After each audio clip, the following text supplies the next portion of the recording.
everyone, this is IntuitiveEdge. Welcome to my channel once again. It's time to take a look at our week ahead and see what energies lie in store. So I'm going to shuffle up the cards. We'll be right back and get started. So before I get started too much into this, I have a special announcement to make.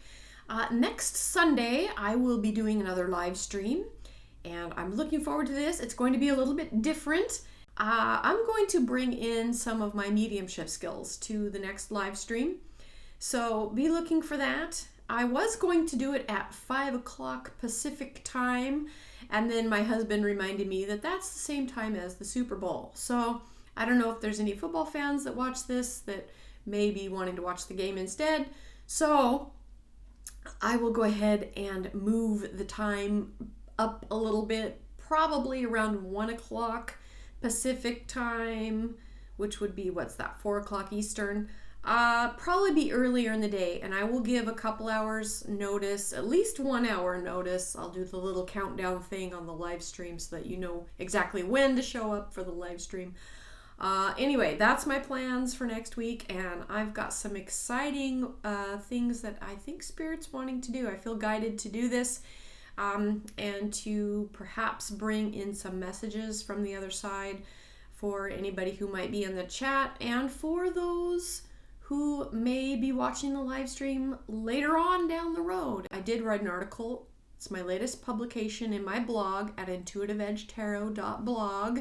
You can go read that if you want. It just gives a little bit of a background as to how I came upon learning about my connection with Spirit and realizing that I have a connection as a medium. So it's been a learning process, which most of life is. So anyway, all right, let's get started on our week ahead. So as I was preparing for this week ahead, I immediately began to receive intuitive messages before I even laid the cards out, before I even developed the spread that I want to look at. So I'll share with you what I'm seeing and sensing.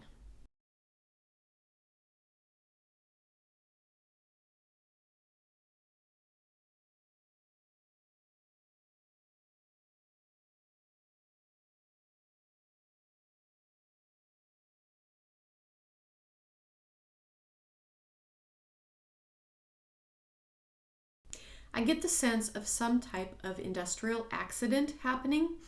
I think it is somewhere in the south.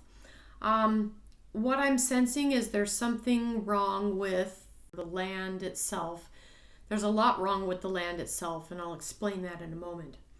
What I'm sensing with this is that the developer, whoever this is, unfortunately for them, they are going to be forced to abandon their plans for the area. The land itself is not going to allow this type of development.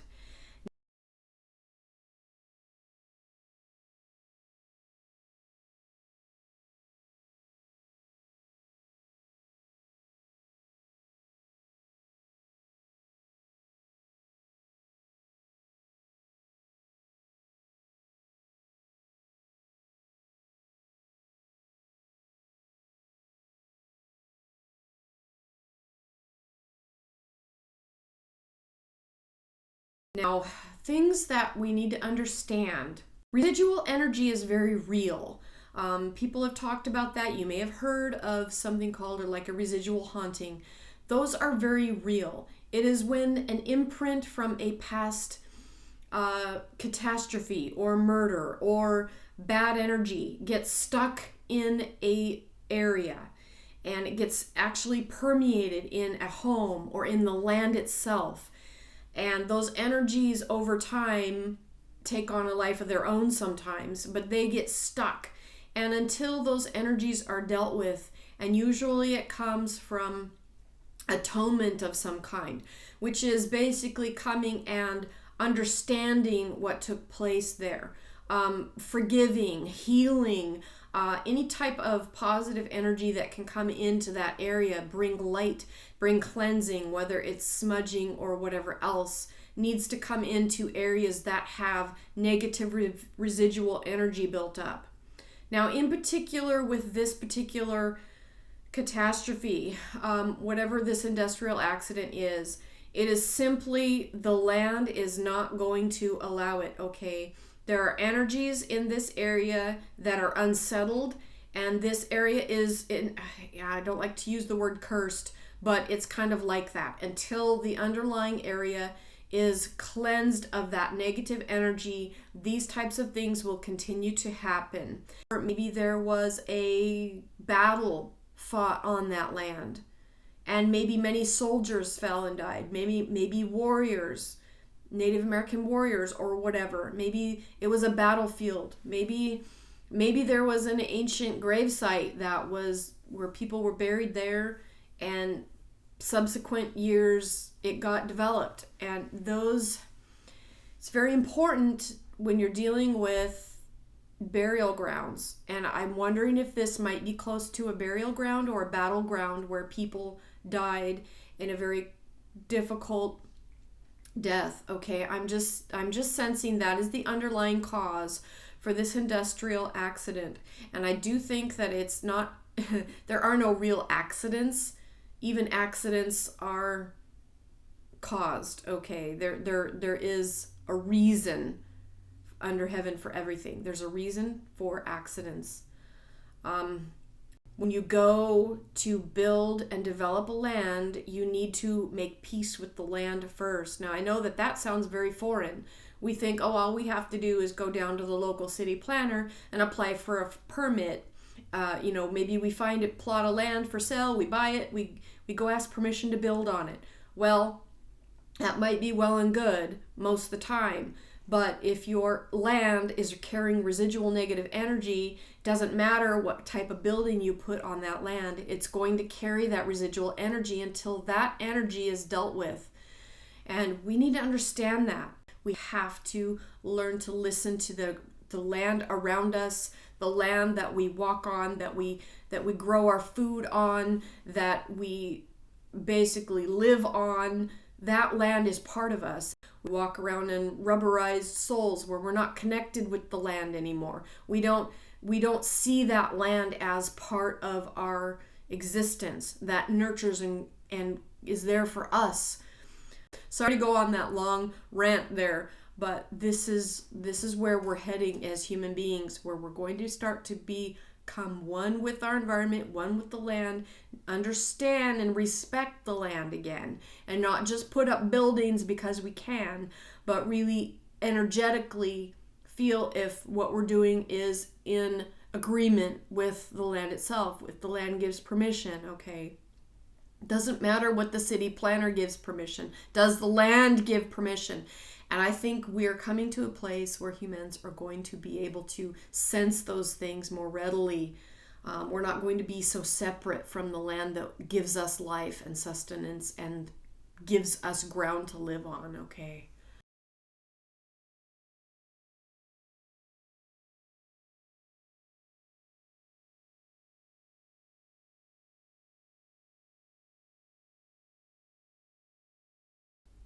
Okay, so what we have going this week. Now, in the news, that's the first question. What's going to be talked about? I get some type of negotiations or indecision, a lot of weighing options. We've got the Two of Pentacles. And that's exactly what this card is. Like you're weighing your options, can be indecision or making decisions. I hear like negotiations. I don't know if there's trade negotiations or some type of negotiation going on. And it may be not just the United States, but abroad. Like trying to negotiate between countries.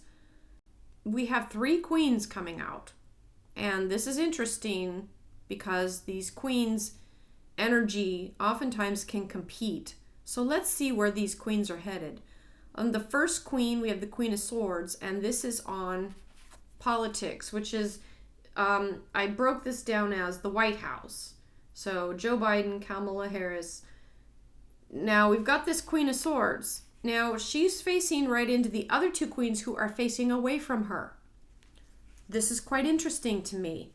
The next 2 slots are, the next one over is Congress, and the next one is the overall mood of the country. So to me, what this is feeling like is when you have the Queen of Swords, she's very decisive.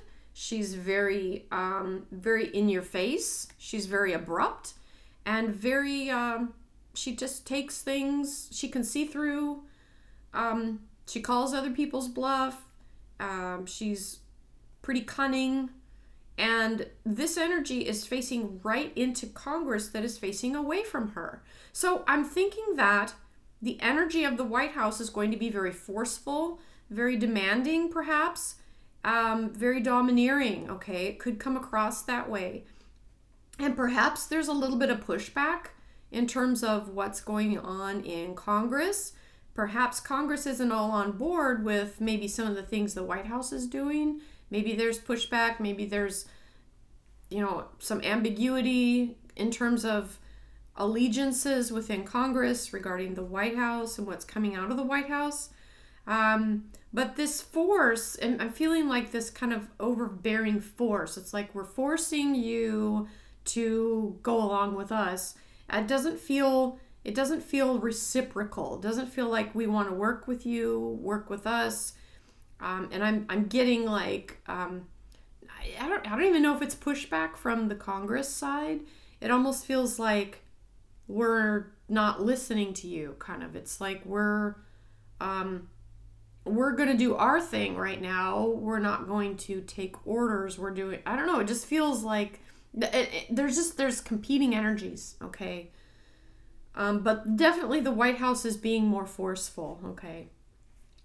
Maybe there's more executive orders coming. Maybe there's more things that are being like decreed. But there's something that is like, we've got our back toward you. We're not listening. Okay. So, and sometimes with those kind of energies, depends on the person or the people involved. But sometimes the more someone turns away, the more force is applied, which is really kind of end up getting the wrong effect. Okay. You want to try to create a common ground where you give a little, you let someone come back to you. It's the art of negotiating. It's the art of learning to work with others. So there's some lessons being learned there. Okay. Now the overall mood of the country is also a reversed queen. And I don't think I showed you the reversed queen on the Congress. So let me show you that first. This is again facing away from that Queen of Swords. Now we have a Queen of Cups that is facing away from all of them. The reverse Queen of Cups, and that's on the mood of the country.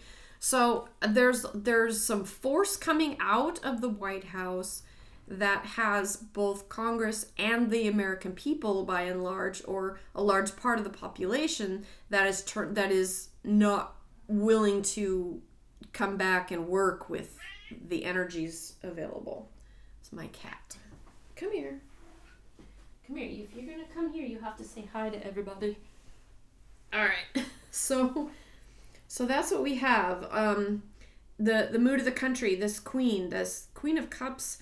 She's usually very receptive as the Queen of Cups, talking about her energy with emotions and being able to contain and offer. It's a very reciprocal, but that back turned and facing away is like, it's not very open. So I think that the general mood of the public is going to see perhaps the conflicts in Congress or the White House being forceful. It's not going to set really well with the general population. Okay. What we need to know, I have the Hanged Man on that. So the Hanged Man, this is giving up something to gain something. This is an energy also of like give and take, of needing to understand. What we need to know is that there are things sometimes you have to learn to give a little in order to get what you want. And that's all about negotiation too. So that's kind of a theme for this week is how do you get along with people? How do you negotiate? How do you get what you want? Do you do it by just browbeating people and forcing them to see things your way?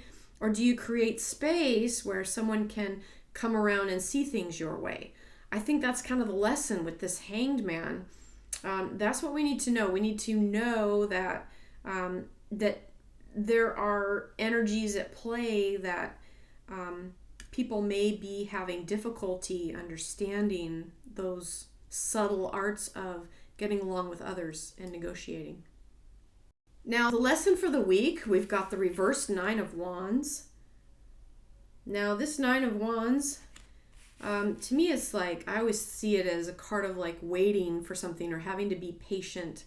And when I see this 9 reversed, it's like, okay, I'm getting a sense of feeling impatient. Like we're tired of this. We're tired of waiting for something good to come along or whatever you think is supposed to happen.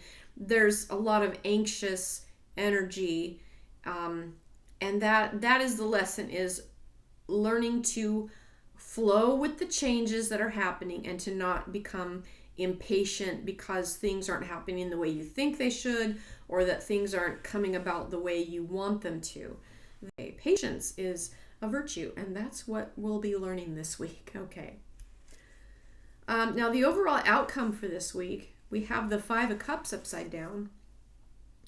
Now, this is a card of kind of a sad card. It's like having to move on, dealing with loss, dealing with sadness. Now, I'm wondering, upside down, this can be actually a turnaround.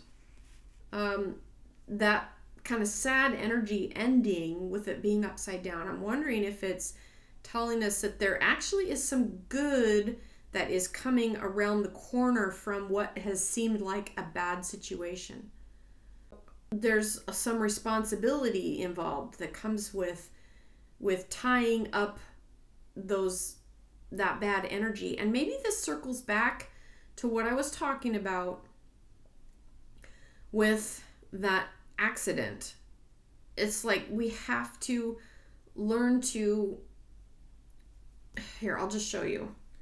We have this card underneath. This is the card of being responsible, taking responsibility, taking on a burden, but it's a good burden. It's like you're learning to be responsible for words, deeds, and actions, and understanding what our role is, and respecting boundaries, whether it's other people's boundaries, whether it's the land itself. I think this week is going to be all about dealing with energies, whether it's depressive energies, land energies, and learning how to manage other people and ourselves. It's going to be kind of a tough week emotionally for a lot of people.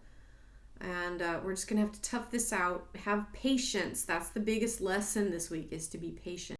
That's what I have for this week. It's kind of heavy energy for the week, but just hang in there. Know that we'll get through this, and just pray for, if there's any type of industrial accident like I saw, hopefully, nobody gets hurt, but I just really sense that energy was so strong when I was feeling into it, that it's actually the land that is kind of saying no. Okay, the land itself is like, we're not allowing this. And we have to learn to work with the land, not against it. Work with the energies around us, not against it. So it's like the 3 branches of government. They need to have balance between them to where they can respect each other and get along, and not just one trying to dominate the other. So okay, that's what I have for this week. I do hope you join me on the live stream next week. Probably be around 1 o'clock or so Pacific time. And I do hope to have some messages from the other side for whoever might be joining me. And so we'll talk more, and I look forward to seeing you then. Okay, everybody, thanks so much. Take care, and we'll catch you next time. Bye for now.